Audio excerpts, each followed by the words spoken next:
This is a methodology, but it's it's based on just common sense, and it's infallible from a mathematical perspective too, even though it's discretionary. It is. Now, your behavior is another story, and that's why you want to have definition and you want to have rules, because it serves as a reality check. And I don't care if you flunk high school algebra. You don't have to be a mathematician to understand the basics of randomness and when you have an edge or not. It's it's logical, it's common sense. I'm not going to say it's obviously it's hard work and it's not easy.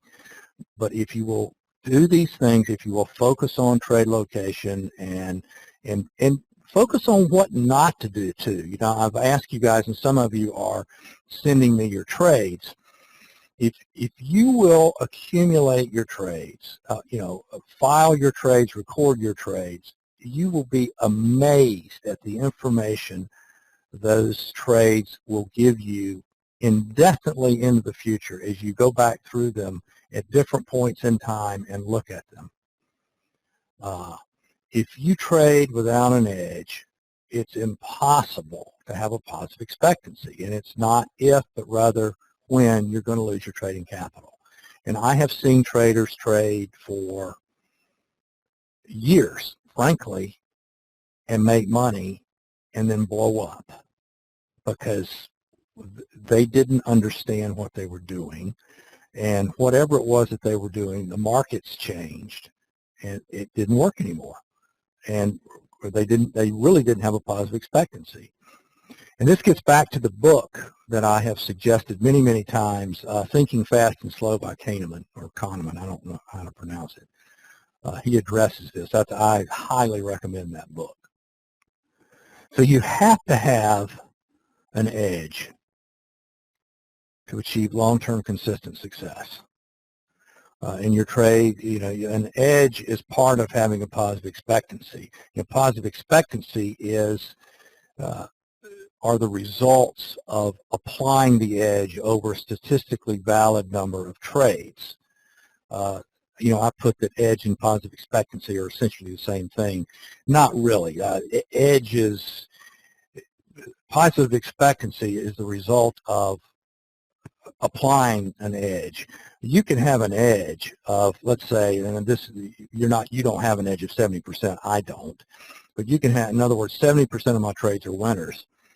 But you still, even if I have 70% winning trades, there is a finite probability that I'll have at some point in time 3 losing trades in a row, 4 losing trades in a row, 5 losing trades in a row, etc. And that's another reason, and we'll get into that just a little bit. We don't have to get into high math here, but that's another reason you have to be careful about not over-leveraging yourself when you prove to yourself that you have an edge. That's something that happens to a lot of traders, especially traders that are on the path and they finally hit a point where they're consistent and they're making money. And then they get very, very confident, and then they start trading bigger. And they keep having winning trades. They have the biggest winning days, the biggest winning weeks, the biggest winning months. And all of a sudden they have this monster drawdown. And the reason is because they have an edge, but they over-leveraged it. So you've got to be careful, even if you have an edge, not to over-leverage it. You've heard me say many times, I trade small. I'll trade as small as I can because I know for whatever reason, I will run into a drawdown where I have 3, 4, 5, 6 losing trades in a row. And if I'm over leveraged, it puts me in a hole and it's uncomfortable. I don't like it. Now, when we talk about an edge doesn't imply any specific percentage of winning versus losing trades. And this is grossly misunderstood by the retail trading world. And it's also purposefully and deceptively promoted by the carnival barkers, because they know that, especially new people coming in, they say, well, gosh, I can't trade something that doesn't have 70% winning trades. Gosh, I don't want to lose more than 3 times out of 10. Good grief! Why would I ever want to sign up for something like that? So what you have all these schemes, these money management schemes out there that will purport to have a high percentage of winning trades, and most of them do, but they still lose money. Because the easiest way to have a high percentage of winning trades is to put on a trade, risk 2 handles in the S&P, and take 3 ticks profit. And you'll have an enormous winning percentage and an enormous loss in your account. So we want to be more sophisticated than that, and we want to focus on expectancy. At the end of the day, the week, the month, the quarter, we want to have made money.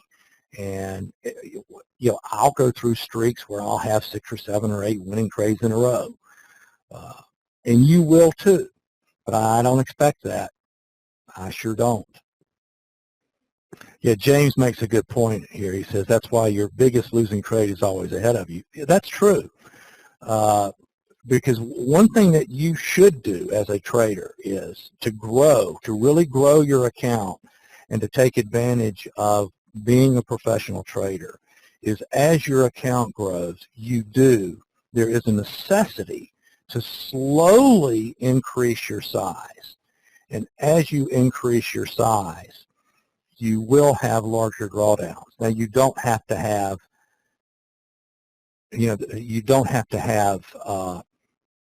an increase in the percentage of drawdown versus your account. Your volatility doesn't have to increase. If you increase your size and the volatility of your account increases, then you've probably over-leveraged. Your statistical volatility. You want to keep that, I think that's Sharpe ratio. You want to keep that, in line and as low as possible. So it's very, very easy to have more winning trades and losing trades and still have a positive expectancy. And most professional traders that I'm aware of, with the exception of some of this computer-generated high-frequency trading stuff. Now, the high-frequency trading stuff, they have an extraordinarily high percentage of winning trades. But again, they're trading for ticks. I mean, literally ticks. But the most until the high-frequency trading thing, most institutional individual traders will have, or there are as many. I don't know if it's most anymore, because the high-frequency trading has changed so much in the institutional world. But very often have more losing trades than winning trades. And this is just a much more forgiving and much less stressful way to trade when the focus is on developing positive expectancy as opposed to high percentage of winning trades. And a couple of points there.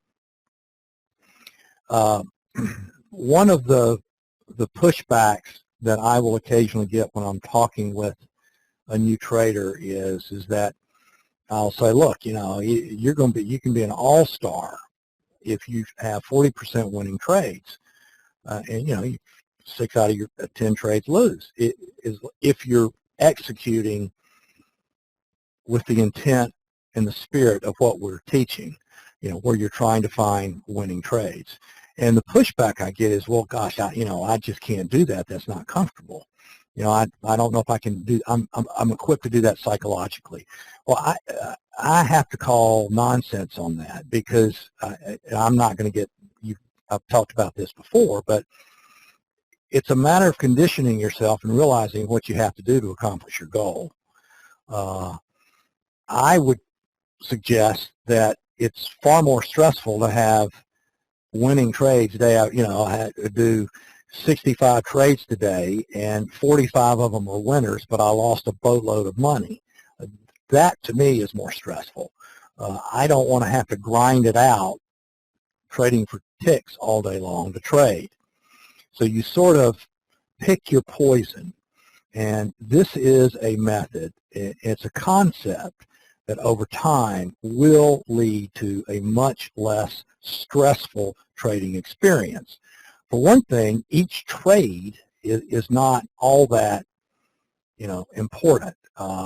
You have a margin for error in executing your trades that you don't have when you are trading for ticks, because each tick, a tick or two can determine whether or not that trade, a tick or two on every single trade, if you trade all day long, if you're a Twitch trader, makes a difference between having a winning day versus a losing day. It's impossible to execute day after day and trade that way. So what is an edge?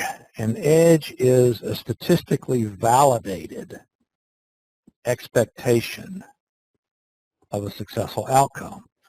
This is where traders sort of want to stick their head in the sand, and they just don't want to know.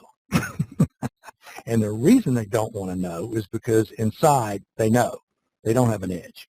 So they don't want to sit down and do a little work and look at their trades to see what's going on and to get some rigorously derived information from what they're doing.